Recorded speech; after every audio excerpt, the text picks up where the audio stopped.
It's feeling like Friday in Studio B right now. Dylan Leblanc and his band playing live at WNCW. Guys, you're sounding rich. I don't know what you had for breakfast, but it's good. It's good. Thank you. Dylan, I heard a story that Jason Isbell gave you a list of books to read. That is, yes. That's true. What's that story all about? I remember asking him, like, when I was 16 or 15 or 16, he was making a record. I think he was making, like, Sirens of the Ditch, that first solo record he made. I just, I was around in the studio that day because I would always come for sessions and put my ear to the wall and try to listen to whoever was in there. Right. And he was out in the lobby one day, and I just said, hey, man, what did you do to become a better songwriter? And he told me that, he had taken, I think he told me, pretty sure he took creative writing in school. And one of the things they made him do was read all this literature. And so he, told me to go out and get like some Vonnegut and some Faulkner and all this really cool educational creative writing reading that I could do. Yeah. So I thought that was cool. I did. How much of it were Southern writers? Some of them were, most of them were, and some of them weren't, I don't know if Vonnegut's a Southern writer. He's not, is he? I don't think so. Yeah, he's from like Maine or something, right? Somewhere. I guess it's, my thought on that was Jason has a sensitivity that would parallel a lot of those writers with, Southern writers in their sense of family and history and the land and that sort of thing. I'm just kind of curious. Y'all come from the same neck of the woods. Yeah. And I didn't know if that would come into play as well in your writing, or do you feel like those books have affected the way that you approach writing things? I don't. Probably not. I'm not smart enough for it. I'm not. I'm not. I can't comprehend it enough for it to even affect me. I don't think. But I do think that the way they describe things and the way they make things, like use metaphors and stuff like that, I do think that helps. I do. Yeah, I mean, you receive from every source, so it's going to affect you one way or the other. Right. Yeah. Right. So, Muscle Shoals seems to be experiencing a rebirth in music here lately with the Civil Wars and Alabama Shakes. Everybody's starting to. Is there something going on down there that?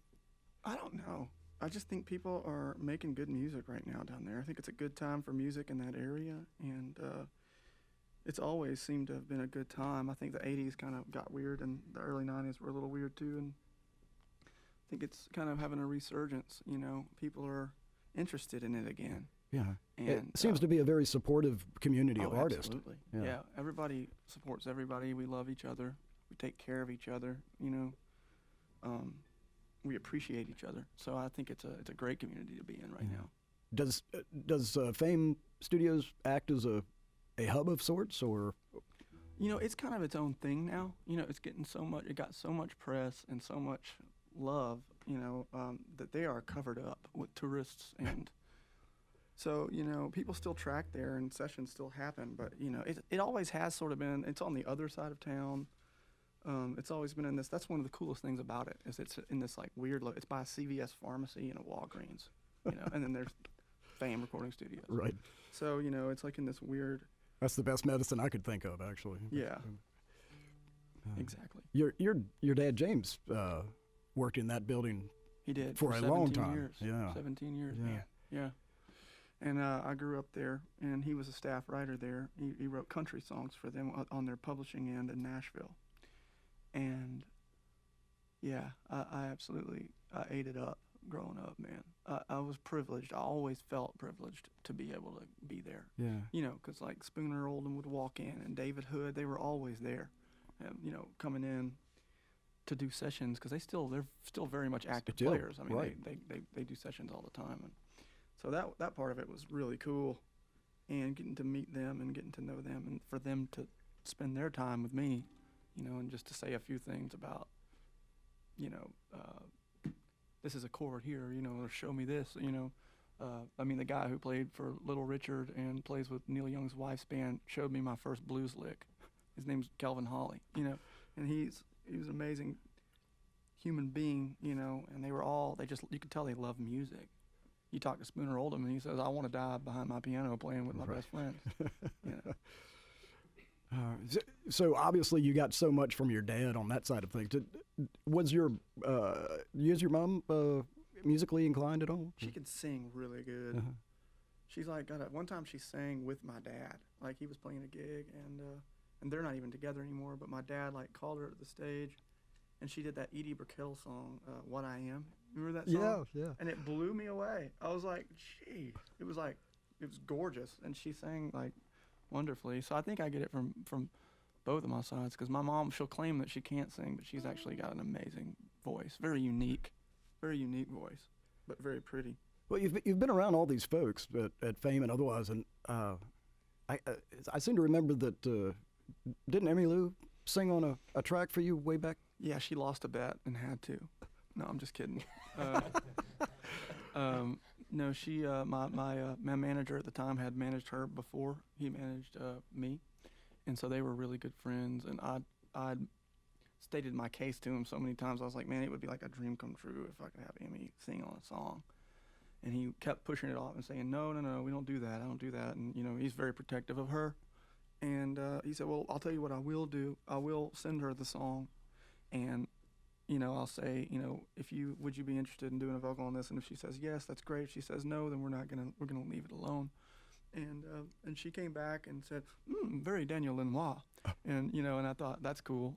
And she said, well, when can we do it? We have to do it when I can, because I think she was out on the road with John Prine and Neil Young on a cruise, and they were doing like this songwriter thing. So when she came back from that, we went to Trina Shoemaker's barn in Nashville. And we had like set her up some tulips and some flowers on a little stool, and made sure her favorite tea was there.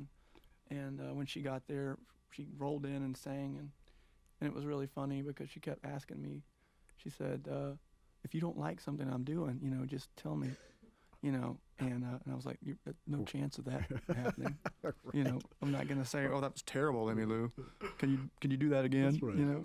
But she was great. That was an amazing experience. Yeah. Did she leave you with any deep wisdom when she drifted out the door? If she did, I didn't hear it because I was too busy looking at her Right. and just looking at how gorgeous she was. Basking in the glow. Oh man, she's like 60. She was like 62 at the time, and she was absolutely just a bombshell.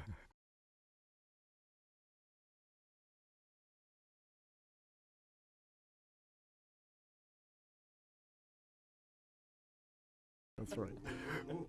We're chatting with Dylan Leblanc here in Studio B at WNCW. Let's see if we can't pull off one more tune. All right. Ready?